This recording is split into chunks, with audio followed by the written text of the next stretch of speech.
This single decision could cost 700 people their livelihoods, and the company announced it as a win. Klarna is a Swedish payments company.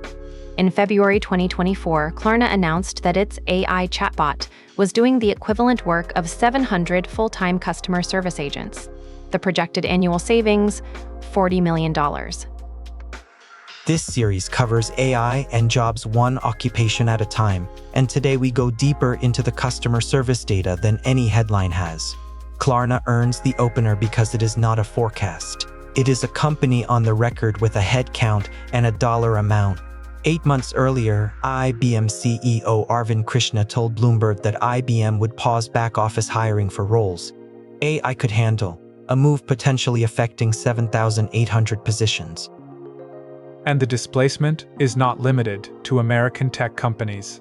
The BPO industry, which stands for Business Process Outsourcing, is the call center and back-office sector that employs roughly 1.7 million workers in the Philippines alone.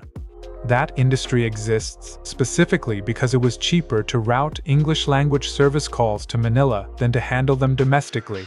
AI changes that arithmetic. Goldman Sachs Global Investment Research put a global number on this in 2023. 300 million full-time equivalent jobs worldwide are exposed to generative AI automation. Customer service sits near the top of that list because the work is primarily language-based, structured, and high volume. That profile is exactly what large language models handle most efficiently. If you are a customer service representative today, or you know someone who is, this episode walks the actual data. What AI does in customer service right now, what it still cannot do, and the pivot that gives you the strongest job security with the skills you already have. We are not here to scare you, and we are not going to dismiss the numbers. What AI actually does in customer service today falls into 3 clear categories. The first is Tier 1 deflection. The chatbot handles order status checks and password resets, and it resolves frequently asked questions and return label requests without any human ever seeing the ticket. These were the most common interactions for entry-level customer service roles. The second category is sentiment detection and smart handoff. Modern contact center. AI reads tone in real time, flagging rising frustration or keywords like the word cancel or the word attorney, and routes the call to a human escalation queue before the customer announces they are upset. That escalation queue is exactly where human jobs are holding. Klarna's press release gave us a hard number on handle time. Their AI chatbot resolved conversations in an average of 2 minutes, compared to 11 minutes for human agents. That is an 82% reduction in average handle time. 4. A company processing tens of millions of customer interactions per year that cost compression compounds quickly. The third mode does not replace the human at all. Agent Assist tools surface suggested replies, pull up the relevant policy section, and draft the follow-up email while the rep is still on the call. Nova. This is where the rep without the assist tool starts looking expensive next to the rep who has it. The important distinction across all 3 modes is where the accountability sits. AI deflects the easy call, flags the difficult one, and drafts the reply. The human accepts or rejects the draft, handles the escalation, and owns the outcome if something goes wrong. That accountability layer is not going away. The headline numbers miss something important. AI handles structured, high-volume, repeatable interactions well. What it does not handle is the emotionally volatile call. The call that goes sideways the moment a script is no longer enough.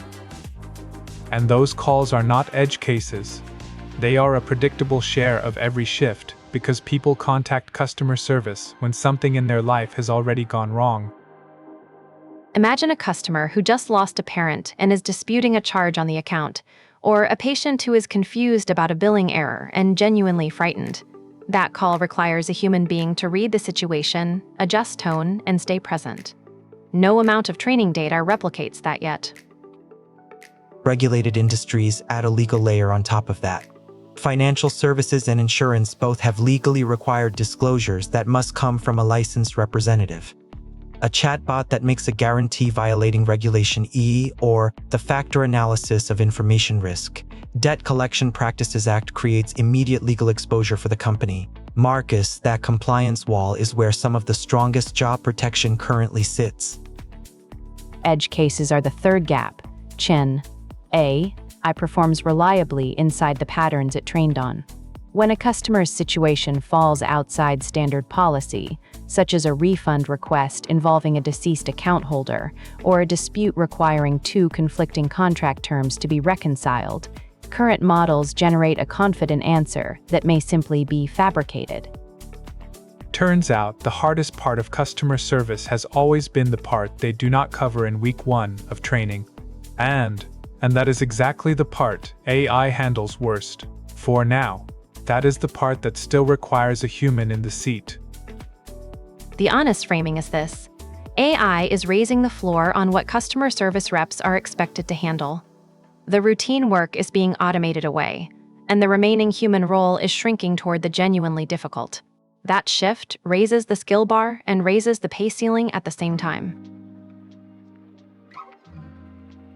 The Klarna headline captures one company in one country. The full displacement is unfolding on the other side of the planet. The Philippines' BPO sector employs approximately 1.7 million workers and generates roughly $29 billion in annual export revenue. This industry was built over 25 years to handle English-language customer service for American and European companies. India's BPO sector is in a parallel position. NASSCOM, the National Association of Software and Service Companies, flagged in its 2023 industry report that generative AI represented a structural risk to the voice and non-voice contact center segment. A trade group warning its own members is not alarmism. It is a credible signal that the economics have changed. The contraction pattern in these markets is not a single wave of termination notices. It is a hiring freeze, followed by natural attrition over 18 to 36 months. Companies stop backfilling seats when workers leave, and the net headcount drops without a single announced layoff number. Chen, that quiet pattern is why the individual rep may not see the change until the entry-level market has already contracted around them. Wait until you see how fast the ceiling drops when new volume stops arriving. Research shows that experienced reps who have been in a role 3 years tend to see headcount as stable. But the entry-level seats that used to cycle every 18 months are simply not being refilled. The job market for a new customer service rep in 2026 looks very different from the one in 2021. The Bureau of Labor Statistics Occupational Outlook. Handbook projects customer service representative employment to decline about 5% between 2022 and 2032. That is roughly 170,000 fewer positions on a net basis.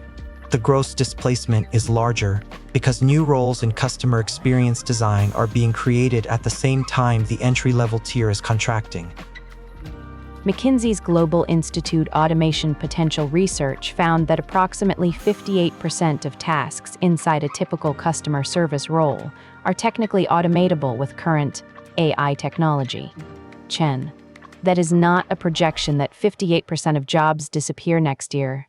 It means 58% of the daily hours spent on order lookups, standard refund processing, and policy reads can now be handled without a human.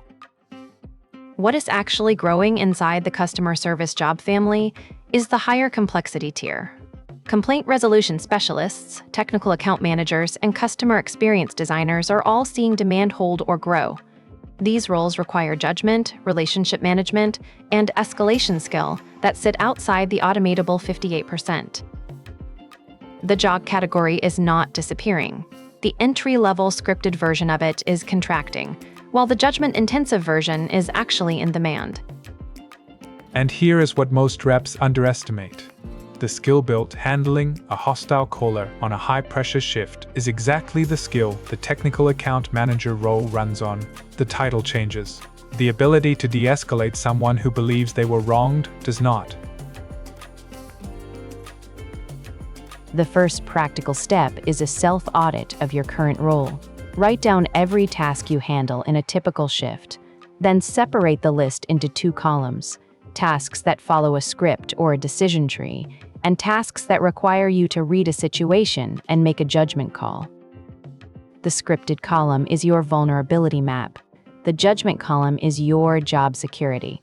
That audit takes 20 minutes and tells you more about your exposure than any industry report will.